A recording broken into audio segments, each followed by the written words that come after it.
Ma fille m'a interdit d'assister à son mariage. Son jour heureux s'est écroulé. Je n'aurais jamais imaginé qu'un jour ma propre fille m'interdirait d'assister à son mariage. Pourtant, c'est exactement ce qui s'est passé.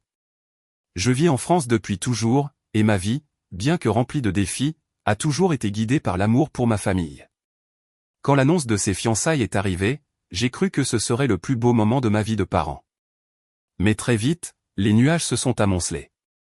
Elle m'a tenu à distance des préparatifs, m'empêchant même de voir la robe, les fleurs, ou d'entendre parler du lieu. Je pensais que c'était du stress, que les semaines chargées avant un mariage pouvaient rendre n'importe qui nerveux. Mais lorsque je reçus l'invitation officielle, mon nom n'y figurait pas. L'explication fut brutale, elle ne voulait pas de moi à son jour heureux. Je me suis senti comme un étranger dans ma propre histoire. J'ai erré dans les rues pavées de Paris ce matin-là, incapable de comprendre comment tout avait pu basculer. Je revoyais dans ma tête les anniversaires passés à souffler les bougies avec elle, les promenades le long de la Seine, les heures passées à l'aider dans ses études. Tout cela semblait soudain effacé d'un seul geste.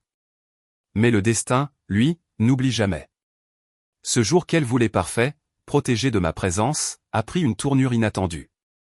À l'église, la rumeur s'est répandue que le marié avait disparu quelques minutes avant la cérémonie.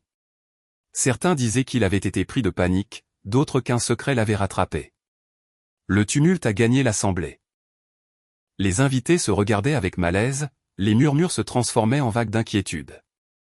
Je n'étais pas là pour voir son visage, mais ceux qui y assistaient m'ont raconté plus tard qu'elle avait blêmi, incapable de cacher sa détresse. Son jour si soigneusement préparé s'est écroulé en quelques instants. La musique prévue pour l'entrée s'est éteinte, les fleurs commençaient déjà à faner dans l'air lourd d'un silence pesant. Ironie cruelle, au moment où elle pensait effacer mon existence de son histoire, c'est un autre qui l'a effacée de la sienne. Je ne me suis pas réjoui de ce désastre, mais je n'ai pu m'empêcher de ressentir une étrange justice. Comme si la vie elle-même avait voulu lui rappeler que l'on ne peut pas renier ses racines sans en payer le prix. Les jours qui suivirent furent marqués par un silence tendu. Elle ne m'a pas appelé, et je ne l'ai pas cherché. J'ai appris qu'elle s'était enfermée chez elle, incapable d'affronter le regard des autres.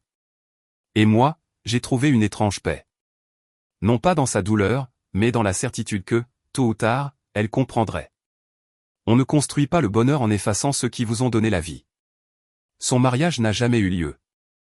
Et moi, je marche encore dans les rues de cette ville, le cœur lourd mais résolu, convaincu qu'un jour, elle frappera à ma porte.